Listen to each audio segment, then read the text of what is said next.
Good morning, জয় নেতাই, সুপ্রভাত বন্ধুরা। সকাল সকাল আবার একটা ব্লগ নিয়ে হাজির হয়ে গেছি।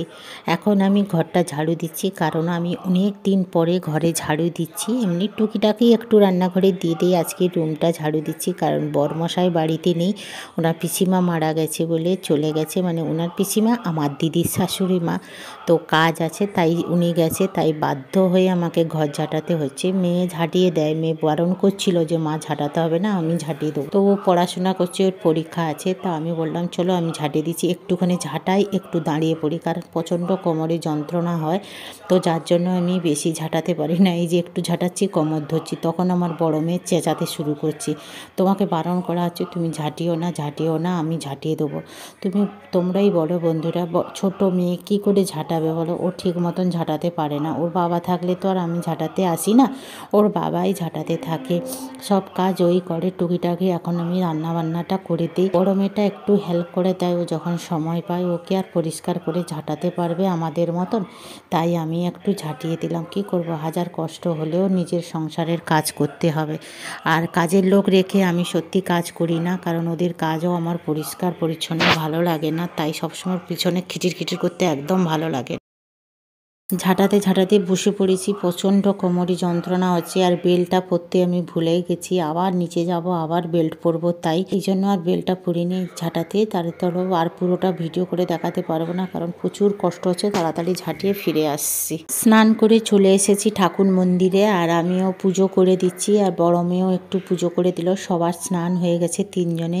এরপরে পুজো করার পরে চলে এসেছি ব্রেকফাস্ট করব, আর একটু কাপ কেক বানিয়ে দিয়েছি। আমরা ডিম দিয়ে খাই না, বড় মেয়েও পছন্দ করে না, আর আমি যেহেতু নিরামিষ খাই, তো আমাদের কেকগুলো সব নিরামিষ হয়। ডার্ক ফ্যান্টাসি নিয়েছি, আর শীতের সময় দারুণ দারুণ খেতে খুব ইচ্ছে করে, প্রাণটা শুধু খাই খাই মনে করে। আর একটু ব্যাটার বেশি হয়ে গেছে বলে একটা বাটিতে বসিয়ে দিয়েছিলাম। দেখো কত সুন্দর সফট হয়েছে, এটা পুরো একদম সুজি দিয়ে বানিয়েছি কেক, খুব সুন্দর সফট হয়েছে। আর সাথে নিয়ে নিয়েছি একটু ফল, শাক আলু আছে আর অরেঞ্জ আছে, তোমরা কি বলো জানি না, আমরা তো শাক আলুই বলি।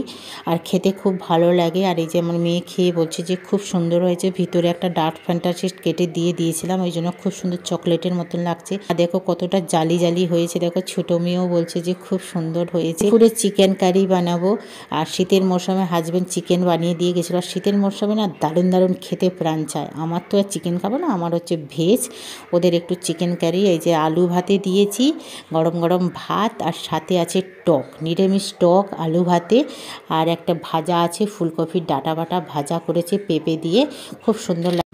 বরমশাই নেই বাড়িতে, তাই আমাকে করতে হচ্ছে। চলো তাড়াতাড়ি করে এটা কাচাকুচি করে খাওয়া দাওয়া করে নিই।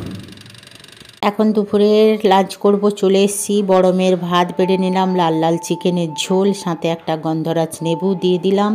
ছোটো মেয়েরও বাড়িয়ে নিয়ে এলাম, এই যে ছোটো মেয়ের জন্য বেড়ে নিচ্ছি, দুজনের দুটো লেগ পিস। আমার বাড়িতে বেশি লেগ পিস আছে, কারণ দুজন লেগ পিস খেতে খুব ভালোবাসে। আর সাথে আমারও ভাত বেড়ে নিলাম, এই যে আমারও ভাত, আলু সেদ্ধ মাখা করেছি আচার তেল দিয়ে, নেবু, আর ওই ডাঁটা ভাজা করেছি। ওই ডাঁটা ভাজা খেতে কিন্তু খুব ভালো লাগে, তোমরা একবার ট্রাই করে করবে। এই যে ভাজা নিয়ে নিলাম, এই ভাজাটা খেতে কিন্তু খুব ভালো লাগে। অনেকে চচ্চড়ি করে খায় মূলো ফুলো দিয়ে, আমরা মূলো খাই না, তাই ভাজা করে নিলাম। সাথে লেবু আছে, আর আছে নিরামিষ টক। নিরামিষ টক দিয়ে আলু মাখা খেতে আমার খুব ভালো লাগে। চলো লাঞ্চটা সেরে নিই।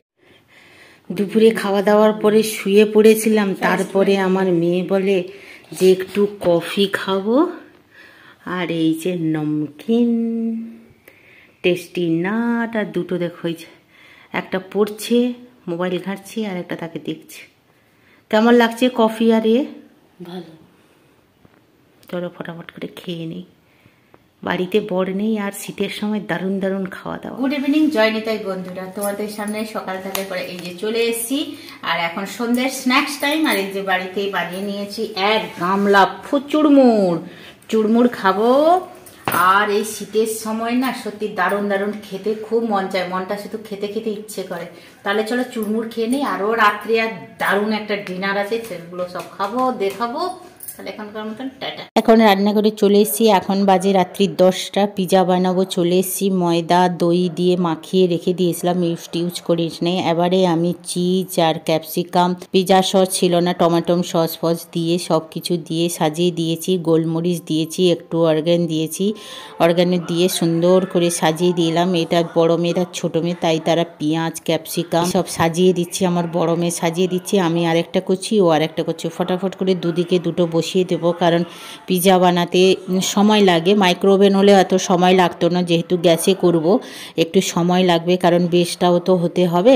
আর আমরা একটু কড়ক কড়ক খেতে ভালো লাগে। এই যে একটা রেডি হয়ে বসিয়ে দিয়েছি, আর একটা রেডি করছি। এই যে রেডি করে দুদিকে দুটো বসিয়ে দেবো।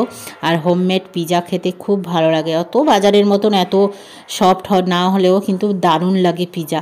বাজার থেকে কিনে খাওয়ার চেয়ে নিজে বাড়িতে বানিয়ে খাওয়াটাই সবচেয়ে বেস্ট। হয়তো একটু কষ্ট বেশি হয়, কিন্তু খেতে কিন্তু মজা লাগে নিজের হাতে বানানো। আর বাচ্চাদের বললেই না আমি মানা করি না, যত হাজার কষ্ট হলেও আমি প্রায় চেষ্টা করি ওদের একটু খুশি দিতে। আর বড়মশাই থাকলে ও এইসব পছন্দ করে না, ও বলে যে তোমরা নিজেরা বানিয়ে খেয়ে নাও, আমাকে দিতে হবে না। ও মানে ও খেতেই চায় না, ও কিনে আনলেও খায় না, বাড়িতে বানালেও খেতে চায় না। তো নিজেরা খেতে হয়, ভালো লাগে না। তো ওই জন্য ও বর যখন বাড়িতে নেই তখন আমি বলছি চল আমরাই খেয়ে নেই এবারে ফটাফট করে বানিয়ে। আর শীতের মৌসুমে যা কিছু খাবে ডাইজেস্টও হয়ে যাবে। এবারে ভালো করে চিজ দিয়ে দিলাম। ছোটো মেয়ে বড় মেয়ে বলে যে চিজ একদম কুটে কুটে আমাদের দেবে। হ্যাঁ, চিজ দিলে কিন্তু পিজাটাই খুব ভালো লাগে। দেখো, আর পিজা দেখো কত সুন্দর হয়েছে। একটা তো হয়ে গেছে, হয়ে যাওয়ার পরে তোমাদের দেখাচ্ছি। উপর থেকে আমি চিজটাকে কদ্দুকস করে দিচ্ছি।